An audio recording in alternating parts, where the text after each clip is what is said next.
વડોદરાની મહારાજા સયાજીરાવ યુનિવર્સિટીની લો ફેકલ્ટીમાં BA LLB પ્રવેશ પ્રક્રિયામાં કથિત ગરબડનો મુદ્દો સામે આવ્યો છે.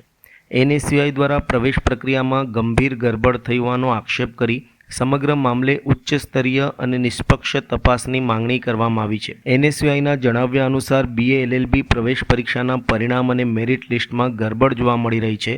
ત્રીજા મેરિટ લિસ્ટમાં 58 માર્ક સુધીના વિદ્યાર્થીઓને પ્રવેશ આપવામાં આવ્યો હતો, જ્યારે ચોથા મેરિટ લિસ્ટમાં 71 માર્ક્સ ધરાવતા વિદ્યાર્થીઓને પ્રવેશ આપવામાં આવ્યો હોવાનું સામે આવ્યું છે. ઉપરાંત પરિણામ અને એડમિશન પ્રક્રિયામાં માર્ક સીટ નંબર તેમજ જીકાસ રજિસ્ટ્રેશન નંબરની વિગતોમાં પણ કથિત ગરબડ હોવાનું NSUI દ્વારા આક્ષેપ કર્યો હતો.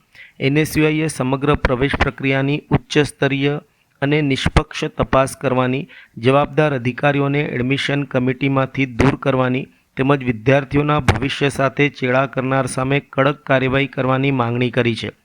જો કે આ સમગ્ર મામલે મહારાજા સયાજીરાવ યુનિવર્સિટી તરફથી હજુ સુધી કોઈ સત્તાવાર પ્રતિક્રિયા સામે આવી નથી. સર, ફોર્થ મેરિટ લિસ્ટમાં જ્યારે તમને તમારી ભૂલ ખબર ત્યારે મેડમ બહુ શાંતિથી અમને કહે છે કે હા, એ તો અમારી ભૂલ થઈ જાય, અમે પણ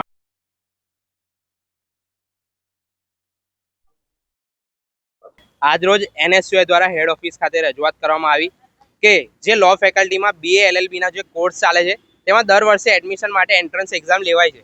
હવે એન્ટ્રન્સ એક્ઝામ લીધા પછી વિદ્યાર્થીઓના પરિણામ જાહેર કર્યા, ત્યારબાદ જે મેરિટ લિસ્ટો આવ્યા તેમાં ખૂબ ગફલતો પકડવામાં આવી છે. ક્યાંક ને ક્યાંક જો કે ફર્સ્ટ મેરિટ લિસ્ટમાં જે વિદ્યાર્થી એલિજિબલ છે, મહેનત કરીને 71 માર્ક લાવે છે, તેને પહેલા મેરિટ લિસ્ટમાં એડમિશન નથી મળતું. તેને વેઇટ કરવો પડે છે, તે ત્યાં જઈને રજૂઆત કરે છે, ત્યારે તેને એ લોકો ચોથા મેરિટ લિસ્ટમાં એડમિશન આપે છે. કારણ કે આ લોકોએ એડમિશન એટલે નથી આપ્યું કારણ કે તેના માર્ક્સ પર, તેના સીટ નંબર પર એ લોકોએ બીજા વિદ્યાર્થીને એડમિશન આપી દીધું છે જેના 71 માર્ક્સ છે પણ નહીં.